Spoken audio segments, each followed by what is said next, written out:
नथिया चाहिए कि गला के हार चाहिए, झुमक नथिया चाहिए कि गला के हार चाहिए। हमारा बेगूसराय जिला के मर्द भतहर चाहिए। अच्छा। हमारा बेगूसराय जिला के मर्द भतहर चाहिए रे। सुन साड़ी ले भी कि सोटा सलवार चाहिए गे, साड़ी ले भी कि सोटा सलवार चाहिए।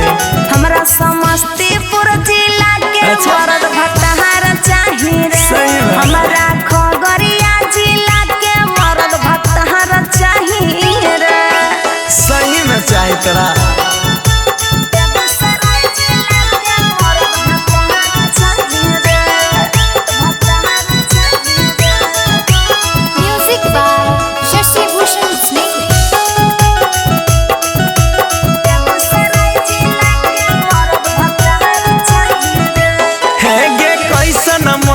चाहिए छौरी हमारा बतावे, राती के पहलंग पर जे गरदा उड़ावे। हे गे कैसन मर्द चाहिए छौरी हमारा बतावे, राती के पहलंग पर जे गरदा उड़ावे। गोरा चाहिए कि छौरी तोरा कार चाहिए, हे गे गोरा चाहिए कि छौरी तोरा कार चाहिए।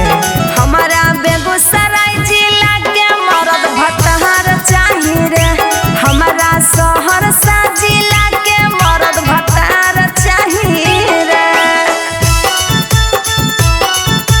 बेगूसराय जिला के मर्द भतहर चाहिए रे।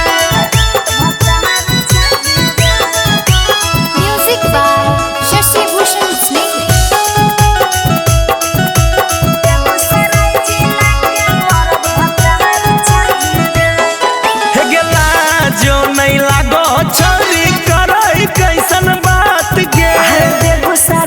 छौरा में मोहनु पहले कुछ खास रे। हे गेला जो नहीं लागो तोरा करे कैसन बात गे। बेगूसराय के छौरा में मोहनु पहले कुछ खास रे। भोला भाला चाहिए कि रंगदार चाहिए, हे गे भोला भाला चाहिए कि रंगदार चाहिए। हमारा बेगूसराय जिला के मर्द भतहर चाहिए रे। अच्छा। हमारा पूर्णिया जिला के मर्द भतहर चाहिए रे। कान खोल के सुन ले। लागे तू बतार ने चंदा मांगे।